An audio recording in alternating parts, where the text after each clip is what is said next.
look real to you? Look real to me. I don't know. I could have fooled me thinking that's a real ad at the beginning of this video, but it's really the ad that I'm going to show you that we're going to create in this video. So if you want to learn how I did that, keep on watching. So I'm going to break this video down into a couple of different sections. We're going to talk about our set, our props, the editing, as well as this shadow board. So this shadow board, I feel really upped the production level of this video. I love it so much. And I actually made it myself. So I'm going to go ahead and show you how I made this so you can make one for yourself. So for this shadow board, as you can probably hear from the name, it's supposed to cast a shadow onto your set to make it look like different things. For this, the goal is to make it look like a window, like we're in a kitchen with a nice big pretty window with some light coming inside. So you can buy these online, but the ones that I seen were like $60. And I was like, I can make this myself, and I did. So to make it, I used a styrofoam board, an X-Acto knife, or a box cutter, utility knife, whatever you can find, as well as a ruler. I used a yardstick, it was a little bit easier, and a pencil to sketch it out. So basically I just cut out these squares to make our window, and here we go. Next, we're gonna make something for the boards to actually sit in. So I found these foam block things that you would usually use for like flower arrangements. I found it at Walmart, and I'm just cutting out rectangles.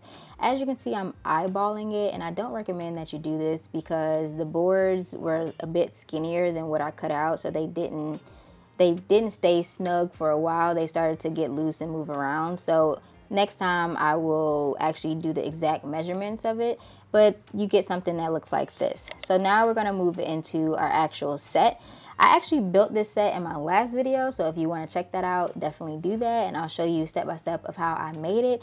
But basically, we have this tile backsplash and our faux marble countertop, and I'm attaching it to a C-stand right now, and that's how I got this kitchen set. I really love how simple it is, so I definitely recommend that you check out the last video and make one for yourself. So now a little bit more on the shadow board.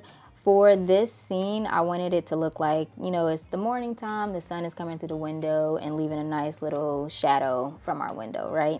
So I made the temperature of the light a little bit warmer, and I'm just playing around with the position of the light to see what shows up well on the camera. I have no rhyme or reason to this. I literally just moved it forward, backwards, side to side, up and down, just to see what it is that I would like. Okay, whew, it's a lot of talking. All right, so now onto our props. For this, I wanted to just include some things that you would find like on a kitchen counter if you are making breakfast or if you're having pancakes for breakfast, right? So one of those things is going to be syrup. Instead of getting a branded bottle of syrup, I wanted it to seem more realistic, like what an actual ad would look like, and you wouldn't have two brands in one ad unless it's a collaboration or something. So I just poured it into this cute little mason jar type glass, and then I also wanted to have a picture of orange juice. So I don't drink juice really, so I didn't want to buy a whole thing of orange juice and then it just go to waste. So instead I decided, let's try to like fake some orange juice. So as you can see, I'm filling the picture up with some water, and I'm going to add in some food coloring to try to make it look like orange juice. So I added a little bit of yellow, a little bit of red, until I got a nice hue of orange.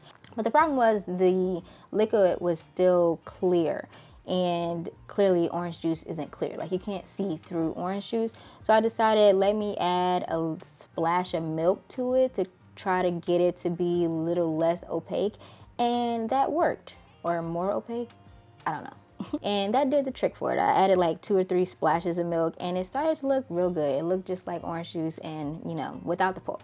This is pulp-free orange juice in our ad, okay? All right. What am I doing here? All right, now on to the actual filming of our ad, right? So for this ad, I had the idea of basically just layering on different actions of moving things into the scene, and also having our pancakes do some type of like stop motion type animation as it stacks on top of each other. So in order to do that, I had to do each piece separately, and I had to make sure if anything overlapped that it would be an overlapping that I wanted, right? And it wouldn't be a nightmare in editing. So we started off with our pancake stack. I just stacked each one on top of each other, gave a few seconds in between, and then we have our pancake stack. Next, we moved on to the orange juice sliding in. I did that a couple of times, making sure not to get it directly behind the pancakes, just so editing would be a little bit easier. Then I did the same thing for the box of pancakes. I had to be a little bit careful with this as to not let my face get onto the backdrop, as you can see that it's doing sometimes. So I had to do that a couple of times over to make sure that nothing aside from my arm was getting into the shot and nothing was changing the background or anything like that. And then I did the same thing with the syrup as well as the orange. But then I get to the last shot, and as you can see in my LCD screen, my camera died. And just as a disclaimer, when my camera died, my monitor continued to show me what the camera was seeing. Why would the monitor continue to show me what the camera was seeing if the camera is dead? Why do all monitors do that? It wanted me to fail. That was just a quick disclaimer. And I really can't be mad at anything because I saw that my camera was dying. And I'm being dramatic because like I saw my camera dying and I was like, I got it.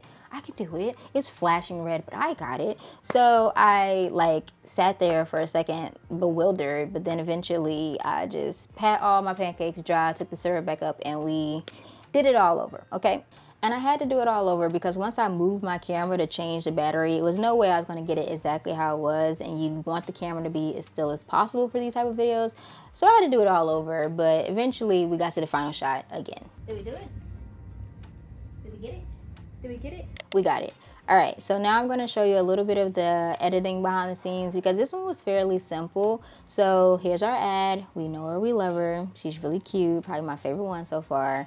And basically what this is, it's just layers, right? So we have our pancake layer, we have our syrup layer, we have the orange juice layer, we have the pancake box layer, the orange layer, and we also have the background layer. I made sure to get just a recording of just the plain background, as you can see here. So I made sure to just get plain background, nothing on it, right? And then we're gonna add in our pancake stack, right? So I took like half a second of each of the pancakes being added to make like this stop motion type thing, right? And then we move into our box of pancakes being pushed in layer, the same with the orange juice, the same with the orange itself, and the same with the syrup being poured, right? Everything has its own layer.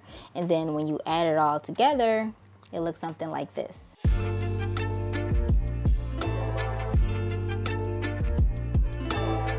And yeah, we have ourselves a nice little 6-second bumper ad. I really love this ad. It was really simple and it was actually like really aesthetic-y. And I feel like I just love things that are super aesthetic and working with brands that are super aesthetic. So being able to make this like shadow board aesthetic kitchen vibe, I just love it. I'm truly obsessed. Let me know how you feel in the comments below. And if you're interested in seeing how I make more ads, I'm going to make one every single week for this entire year. So if you want to join the journey, go ahead and subscribe. Let me know what you think I should make next, and I'll see you guys next week.